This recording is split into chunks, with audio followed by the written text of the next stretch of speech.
నమస్కారం. తీర్థయాత్ర కార్యక్రమానికి స్వాగతం. పురుషోత్తముడైన రాముడు రణరంగ భీముడు, భక్తజన హృదయ కారుణ్యధాముడు, జనకరాజపుత్రి జానకీ హృదయంలో సుస్థిర స్థానాన్ని సంపాదించుకున్న ప్రేమమూర్తి, సకల గుణశోభితుడు, ఆదర్శ జీవితాన్ని గడిపిన మార్గదర్శి, మానవుడిగా జన్మించి ఎలా బ్రతకాలో, ధర్మం అంటే ఏమిటో అక్షరాల ఆచరించి చూపిన మహానుభావుడు శ్రీరాముడు. రామాలయం లేని ఊరు తెలుగునాట ఉండదంటే అతిశయోక్తి కాదు. ఆ పరంపరలో విలసిల్లుతున్న శ్రీరామచంద్రుని దివ్య సన్నిధి విశాఖపట్నంలోని చెంగలరావుపేటలో ఉంది. నేటి తీర్థయాత్రలో ఈ ఆలయ విశేషాలు తెలుసుకుందాం.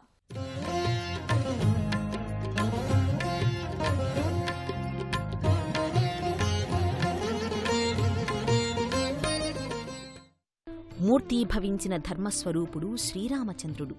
అందుకే యుగాలు గడిచినా తరాలు మారినా శ్రీరామ భక్తి, శ్రీమద్ రామాయణం నిత్యమై, సత్యమై, నిఖిలమై, అఖిలమై అనంతంగా కొనసాగుతోంది. వేదవేద్యుడు, మంగళాకారుడైన శ్రీరామచంద్రునికి వాడవాడలా రామాలయాలు వర్ధిల్లుతూ రామభక్తి సామ్రాజ్యాన్ని ప్రకటితం చేస్తున్నాయి. అలా శ్రీరామచంద్రస్వామి కొలువైన ఆలయం విశాఖపట్నంలోని చెంగల్రావుపేటలో నెలకొని ఉంది. ఈ ఆలయానికి చెందిన ఓ గాథ ప్రచారంలో ఉంది. శ్రీరామచంద్రస్వామి ఎవరికైనా మోక్షాన్ని ప్రసాదించాలనుకుంటే ఆ భక్తాగ్రేసరునికి స్వప్నంలో కనబడి ఓ సందేశాన్ని, కర్తవ్యాన్ని తెలియచేస్తాడట. అలా ఈ ఆలయ వ్యవస్థాపకులైన శ్రీ అంకితం వెంకట భానోజీరావు గారి కలలో స్వామివారు కనపడి తాను కేరళ నదీతీరంలో విగ్రహరూపంలో ఉన్నానని, తనను వెలికితీసి ప్రతిష్ఠ చేయమని చెప్పి అంతర్ధానమయ్యారట. తేరుకొని చూసిన భానోజీరావు స్వప్న సందేశానుసారం కేరళా నదీతీరంలో వెతికి చూడగా స్వామివారి విగ్రహం లభించిందట. ఆ విగ్రహం సాలగ్రామ శిల కావడం విశేషం. శ్రీ అంకితం వెంకట భానోజీరావు వ్యాపారవేత్త.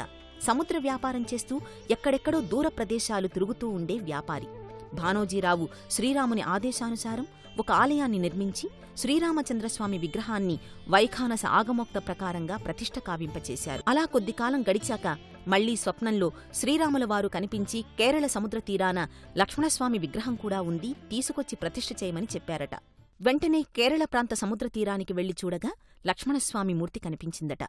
దైవ సంకల్పంగా భావించి ఆ సాలగ్రామ శిలా విగ్రహాన్ని తెచ్చి రాములవారి ప్రక్కనే ప్రతిష్ఠ గావించాడట భానోజీరావు గారు. విశేషమేమిటంటే దేశంలోనే అరుదైన సాలగ్రామ విగ్రహమిది. ఆయన పాదాలకు సాలగ్రామాలు తాపడం చేసి అతికినట్లుగా ఉంటాయి. ఆనాటి నుండి ఈనాటి వరకు ఆలయ వైభవం దినదిన ప్రవర్ధమానమవుతూనే ఉంది. ఈ దేవాలయానికి రాజగోపురం ప్రత్యేకతను ఆపాదిస్తుంది. ఈ రాజగోపురం పంచకలశ సమన్విత శిల్పకళా నైపుణ్యానికి నిదర్శనంగా ఎన్నో ఆకృతులు ఈ గోపురంపై భక్తులకు సాక్షాత్కరిస్తాయి. ఈ గోపురద్వారం గుండా భక్తులు ప్రధానాలయ ప్రాంగణంలోకి చేరుకుంటారు.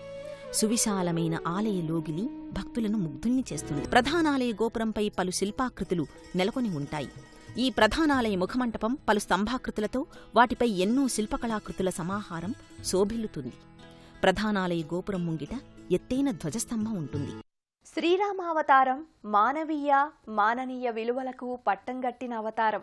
పితృవాక్య పరిపాలన, సత్యసంధత, అవక్ర పరాక్రమానికి రాముడు ప్రతీక. అటువంటి దేవతామూర్తిని దర్శించి పూజించుకోవడం మన సంప్రదాయం. ఆశ్రిత జన రక్షకుడు, అభీష్ట వరసిద్ధి ప్రదాత అయిన ఆ శ్రీరామచంద్రస్వామి ఈ ఆలయ గర్భాలయంలో సీతా లక్ష్మణ ఆంజనేయ సహితంగా కొలువుదీరాడు. గర్భాలయంలో ఆంజనేయ సహిత శ్రీ సీతారామలక్ష్మణ దివ్యమూర్తులు మహా తేజో విరాజితంగా వెలుగొందుతూ ఉంటారు. ఎడమచేత ధనస్సును, కుడిచేత చాపాన్ని ధరించి రామలక్ష్మణులు భక్తులకు అభయప్రదాతలుగా, సీతమ్మ తల్లి కల్పవల్లిగా గోచరిస్తారు. సంపూర్ణ అలంకార శోభితంగా, నయన మనోహరంగా కోదండ రామాదులు దర్శన భాగ్యాన్ని అనుగ్రహిస్తారు.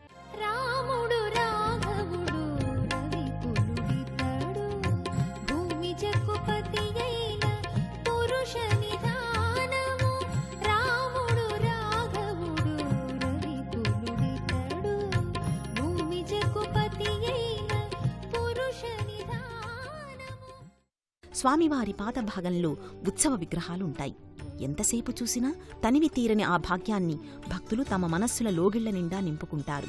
అష్టాక్షరీ మంత్రమైన ఓం నమో నారాయణలోని రా అనే బీజాక్షరం, పంచాక్షరీ మంత్రమైన నమశివాయలోని మా అనే జీవాక్షరాల అద్భుత కలయిక వల్ల మహిమాన్వితమైన రామనామం ఏర్పడింది.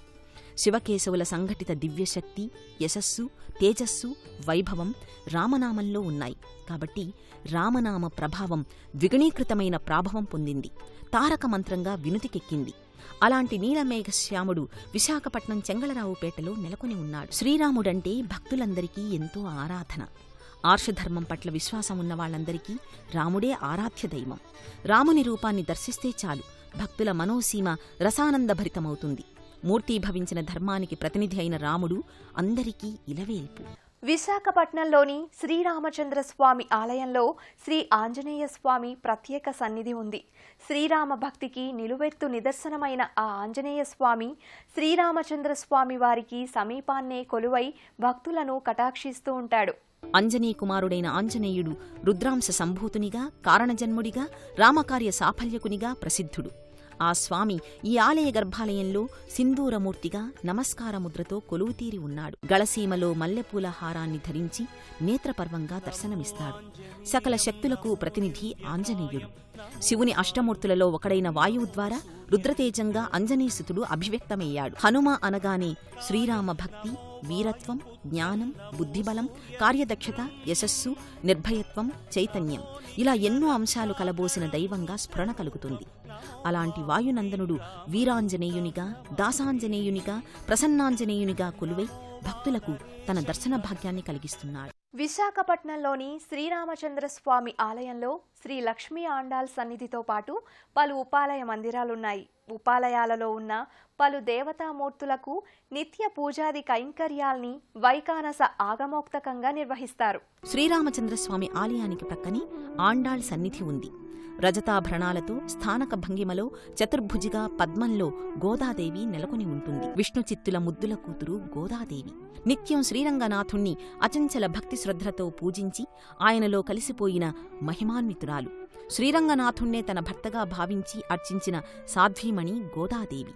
ఈ ఆలయ ఆవరణలో ఆండాళ్ మాతకి ప్రత్యేక సన్నిధి భక్తుల దర్శనార్థమై నెలకొని ఉంది. ఈ ఆలయ పరిసరాలలో మరో ఉపాలయంగా శ్రీ రమా సత్యనారాయణ స్వామి మందిరం కూడా ఉంది. గర్భాలయంలో స్వామివారు రజత కిరీటం ధరించి పుష్పహారాల మధ్య వెలిగిపోతుంటాడు. స్వామివారికి ప్రక్కనే స్వామివారి దేవేరి శ్రీ రమాదేవి కొలువుతీరి ఉంటుంది. అర్చక స్వాముల ఆధ్వర్యంలో కర్పూర హారతి, శటకోప ఆశీర్వచనాలు అందుకుంటారు భక్తులు. ప్రతినెలా పౌర్ణమి నాడు రమాసహిత సత్యనారాయణ స్వామికి విశేష అలంకరణ, అర్చనలు, అభిషేకాదులు జరుగుతాయి. ప్రత్యేక పర్వదినాలలో ఇక్కడ సత్యనారాయణ స్వామి వ్రతాలు జరుగుతాయి.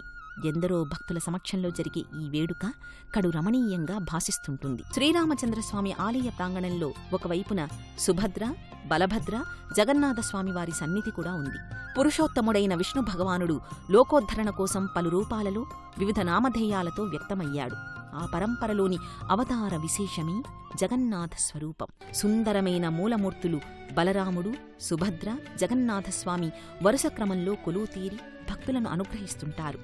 బలరాముడు, సుభద్ర, జగన్నాథుల కొయ్యబొమ్మ ముఖారవిందాలు మూల విరాట్లుగా పూజలందుకుంటాయిక్కడ.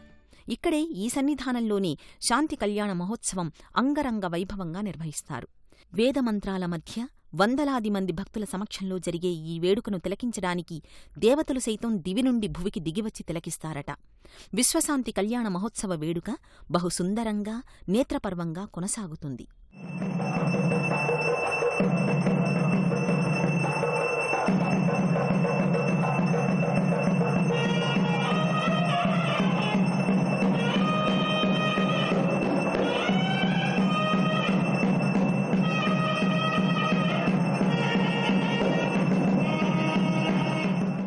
ఈ ఆలయ ప్రాంగణంలోని ధ్వజస్తంభ సమీపంలో శ్రీ శ్రీ శ్రీ పెద్దజీయర్ స్వామివారి అమృతహస్తాలతో వెలసిన రామకోటి స్థూపం కూడా ఉంది.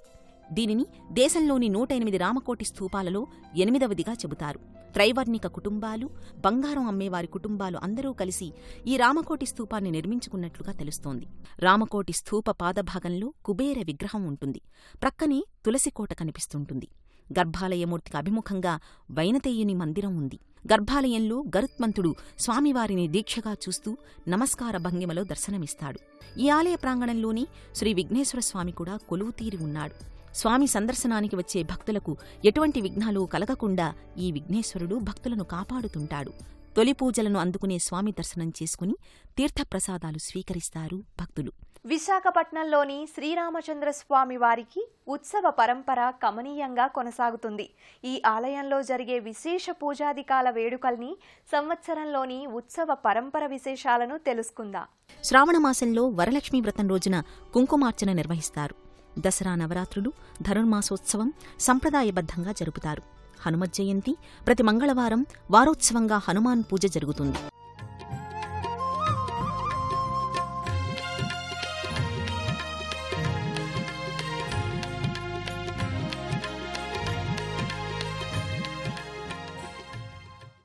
శ్రీరామనవమి ఉత్సవాలే కాకుండా ఇతర పర్వదినాలలో కూడా పూజా కార్యక్రమాలు విరివిగా జరుగుతాయి.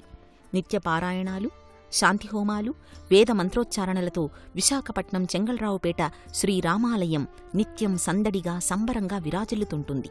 నిరంతరం మధురతర రామనామ భజన కీర్తనాదులతో మిన్నంటిన శ్రీ సీతారామ లక్ష్మణ సహిత ఆంజనేయ స్వామి ఆలయ విశేషాలు వీక్షించాం కదా. ఆ రామచంద్ర స్వామి, ఆ ఉపాలయ దేవతామూర్తుల ఆశీస్సులు మనందరిపై ప్రసరించాలని కోరుకుంటూ సెలవు.